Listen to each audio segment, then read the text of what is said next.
Hey everyone, welcome back to another video. So in this video we are going to implement count by function which is also part of Lodash library.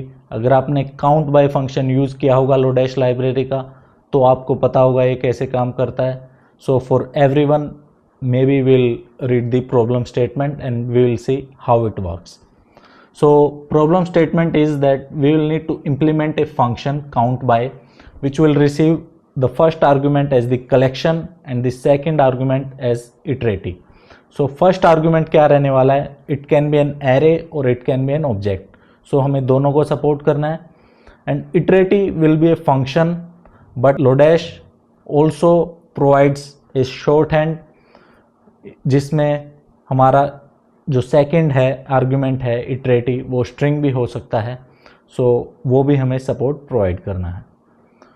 So the function should create an object where each key is generated by applying the iterative function to elements in the collection and the value is the count of times that key is produced. अगर नहीं समझ आया देख लेते हैं example. पहला example क्या है, हमारे पास जो फर्स्ट आर्गुमेंट जो कलेक्शन रिसीव हुआ है वो एक एरे है. So for each array element हम कॉल करेंगे इटरेटिव को. इटरेटिव हमारा क्या है, फंक्शन है. यहाँ पर इटरेटिव को कॉल किया, जो इटरेटिव ने रिटर्न किया वो हमारी जो रिजल्टेंट ऑब्जेक्ट है उसकी की हो जाएगी. और अगर सेम की बार बार इटरेटिव रिटर्न कर रहा है, जितने टाइम्स भी रिटर्न किया वो उसकी वैल्यू हो जाएगी. सो यहाँ पर हमारा जो 1 की है वो एक टाइम रिटर्न किया है इटरेटिव ने, जो 3 की है वो 2 टाइम्स किया है, जो 4 की है वो 3 टाइम्स किया है. इन आवर नेक्स्ट एग्जाम्पल जो कि हमारा इटरेटिव है यहाँ पर मैथ डॉट फ्लोर फंक्शन, जो कि डेसिमल को जो कि उसकी फ्लोर वैल्यू है उस पर कन्वर्ट कर देता है. सो 6.1 हो जाएगा कन्वर्ट 6 में, 4.2 हो जाएगा 4 में, 6.3 हो जाएगा 6 में. सो 6 2 टाइम्स आया है तो रिजल्टेंट ऑब्जेक्ट में हमारा 6 की का वैल्यू रहेगा 2, 4 की का वैल्यू रहेगा 1. And the next one is the which we are receiving here is an array 1 2 3.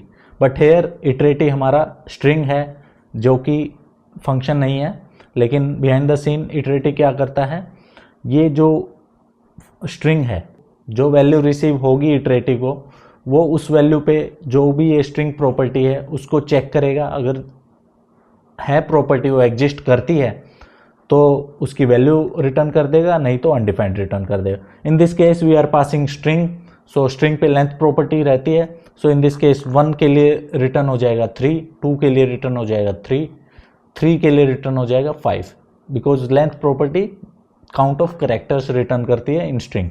तो यहाँ पर 3 की के लिए वैल्यू हो गई 2, 5 के लिए हो गई 1. So this is how it is working. So let's see our implementation कैसे इम्प्लीमेंट करने वाले हैं. इम्प्लीमेंटेशन के लिए हमें पहले जो ऑब्जेक्ट है और एरे है दोनों को सपोर्ट करना है. So what we will do, we will fetch the keys from our collection. अगर यहाँ पर कलेक्शन एक ऑब्जेक्ट है तो हमें कीज का जो ऑब्जेक्ट की कीज हैं उसका एक एरे मिल जाएगा. अगर यहाँ पर कलेक्शन मेरा एरे है तो जो भी मेरा इंडेक्सेस हैं उसका एक एरे मिल जाएगा. राइट. अभी यहाँ पर मुझे रिजल्ट स्टोर करना है एक ऑब्जेक्ट में, लास्ट में मैं इस रिजल्ट को रिटर्न कर दूंगा. अब मुझे लूप ओवर करना है based on my keys length. Right. जितनी भी कीज होंगी उन्हीं के लिए मुझे इटरेटिव को कॉल करना है. Right. Now based on this key I will fetch the value. As you know array भी एक ऑब्जेक्ट ही है इंटरनली. सो यहाँ पर हम क्या करेंगे, ऑब्जेक्ट्स कलेक्शन. सो यहाँ पर हम क्या करेंगे, कलेक्शंस लेंगे, कलेक्शंस के ऊपर कीज़ और कीज़ का इंडेक्स, जो भी हमारी करंट की रहेगी उसको हम कलेक्शन से उसकी वैल्यू फैच कर लेंगे. Right. Now I will need to check if my iterative is a function. अगर मेरा फंक्शन उसका टाइप ऑफ फंक्शन है इटरेटिव का, then I will need to call it. Right. With the value, जो भी iterative मेरा रिटर्न करेगा वो मेरा की बन जाएगा माई रिजल्टेंट ऑब्जेक्ट के लिए. तो मैं की वेरिएबल एक बना लेता हूँ. राइट. सो जो भी इटरेटिव रिटर्न करेगा वो मेरा की बन जाएगा. लेकिन अगर मेरा इटरेटिव का टाइप ऑफ स्ट्रिंग है, राइट, सो हमें इस केस में कॉल नहीं करना है। इस केस में मुझे वैल्यू के ऊपर उस जो इटरेटिव स्ट्रिंग है उस नाम से प्रॉपर्टी सर्च करनी है, राइट, ठीक है। अगर वो प्रॉपर्टी एग्जिस्ट करती है तो ठीक है, नहीं तो मेरा की हो जाएगा undefined, right. And in else case अगर मेरा ये दोनों नहीं है तो मैं एज ए वैल्यू को ही मैं की यूज़ कर लूँगा मेरे रिजल्टेंट ऑब्जेक्ट में। लेकिन जो मेरा रिजल्टेंट ऑब्जेक्ट है उसमें मेरी की एज ए स्ट्रिंग रहेगी, तो मुझे की को स्ट्रिंग में कन्वर्ट करना होगा। सो यहाँ पर की को स्ट्रिंग में कन्वर्ट कर लिया। अब मुझे इसको रिजल्टेंट ऑब्जेक्ट में डालना होगा। रिजल्टेंट ऑब्जेक्ट में की हमारा चला जाएगा एज ए की, लेकिन उसका वैल्यू जो रहेगा अगर वो ऑलरेडी एग्जिस्ट करती है तो वो उठा लूँगा मैं, अगर ऑलरेडी एग्जिस्ट नहीं करती है तो मैं 0 ले लूँगा वैल्यू और उसमें 1 ऐड कर दूँगा। बिकॉज अगर कोई नई वैल्यू ऐड कर रहे हैं तो उसकी जो की वैल्यू रहेगी वो 1 रहेगी। अगर एग्जिस्ट ऑलरेडी करती है तो जो भी काउंट है उसका एग्जिस्टिंग उसको हम उसमें हम 1 ऐड कर देंगे, right. And then I am returning my result.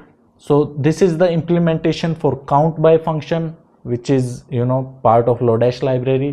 सो एक तरह का पॉलीफिल हो गया काउंट बाय का। So let's see if it is working for our test cases. Test cases देख लेते हैं। Let me run it, let me console it, right. So if you see 1 1 time आया, 3 2 times आया, 4 3 times आया. This is my expectation here, right. For second 4 1 6 2, right.